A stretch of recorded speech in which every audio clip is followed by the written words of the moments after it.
What's up, YouTube? JetFuelEDC here. And tonight, we're going to talk about the Benchmade Aileron. So this is model number 737. It's kind of convenient. You got an airline or an aircraft part, a flight control surface, 737. It's kind of neat how they did that together. Anyways, this knife was designed by a well-renowned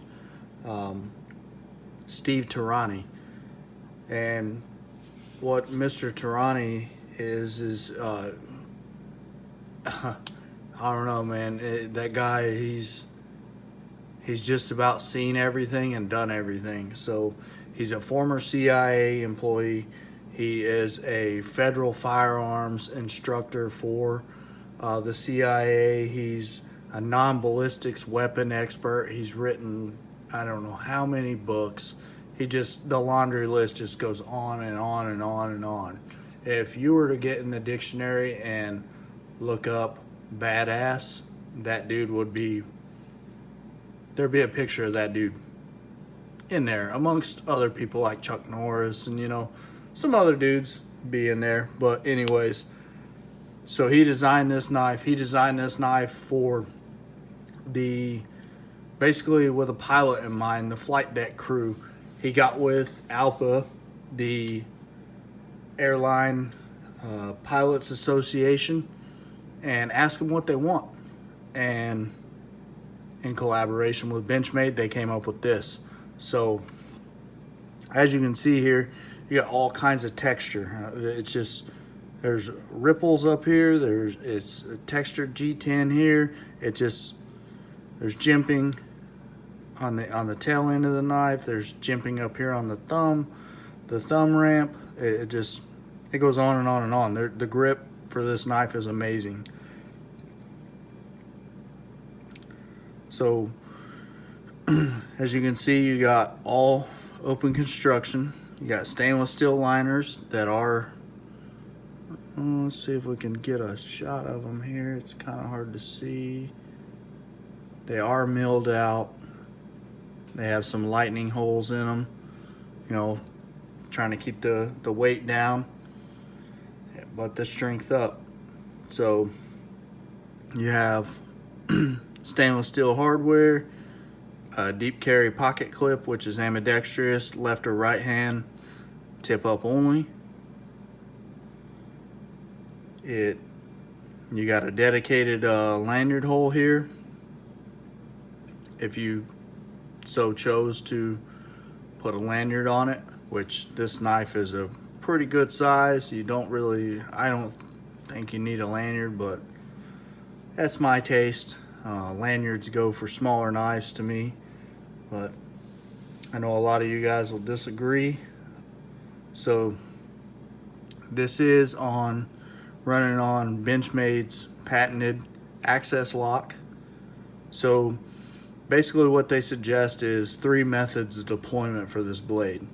So I can't spidey flick it because there's no detent to hold it in, and a lot of times you kind of need that preload on your finger to get the blade to fly out like it does.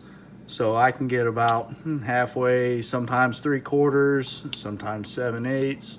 Get pretty close, but I can't quite spidey flick it. So the number one method would be the thumb deployment.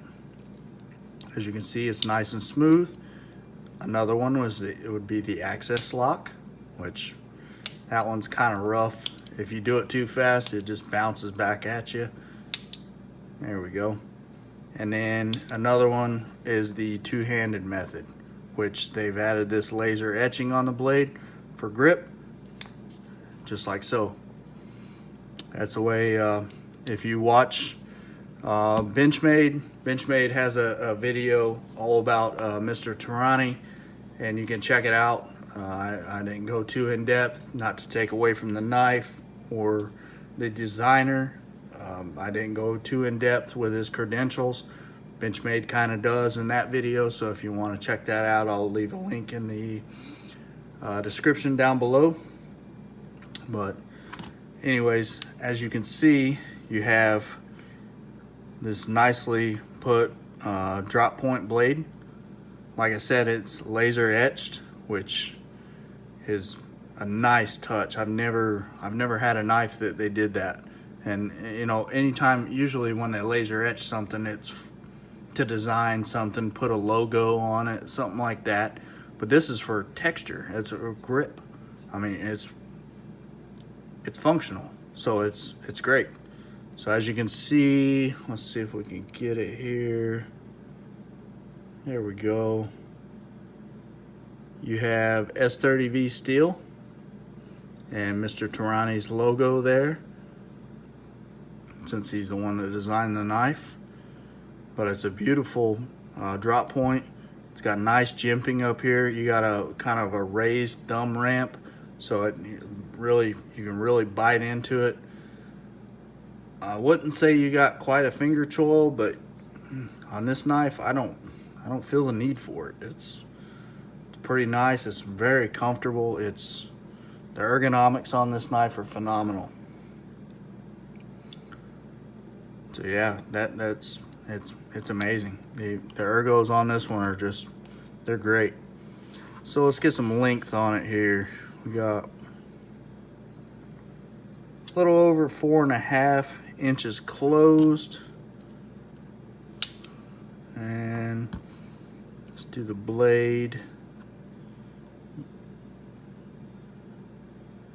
Almost 3.5 inches on the blade.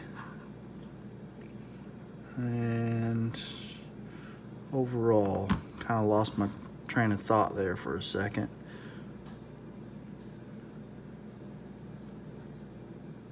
Just a shy over 8 inches. I mean, 8.0123. I mean, it's right at 8 inches, just barely crossing the line. So let's get some weight on it.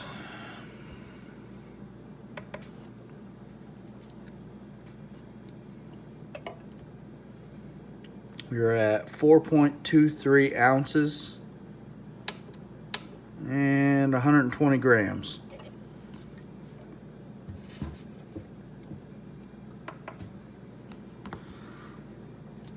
So yeah, so the things I like about this knife is, I mean, if you go back to the beginning of this video, the texture, the grip, it's a comfortable knife. It looks great. It's amazing. Like, any way you look at it, it's very comfortable. It's lightweight. It looks great. They did a great job with the design and execution of this knife. So for my dislikes, it's getting better now. But when I first got this knife, the access lock was very stiff. I mean, very, very stiff.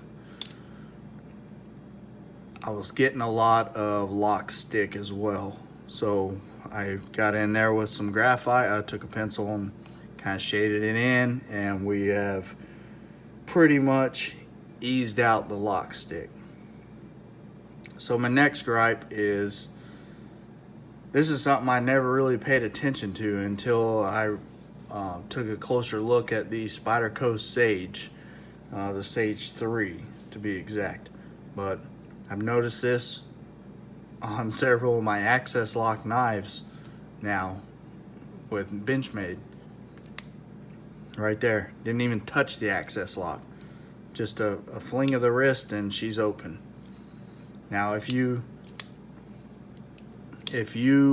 tighten down the pivot, yeah, you can stop it from swinging open like that, but you lose all the one-handed operation, and that kind of defeats the purpose of the knife.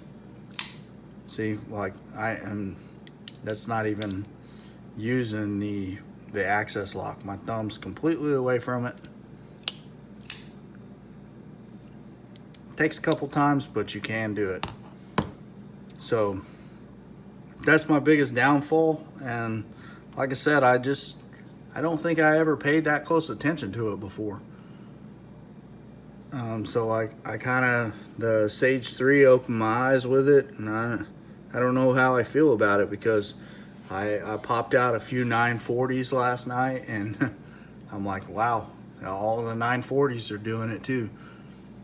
So I'm kind of on the fence how I feel about it. So yeah, that's all I got for you guys tonight. As always, thank you guys for watching. Don't forget to like, comment, and subscribe if you want to. If you don't want to, that's cool too. But I'll talk to you guys later.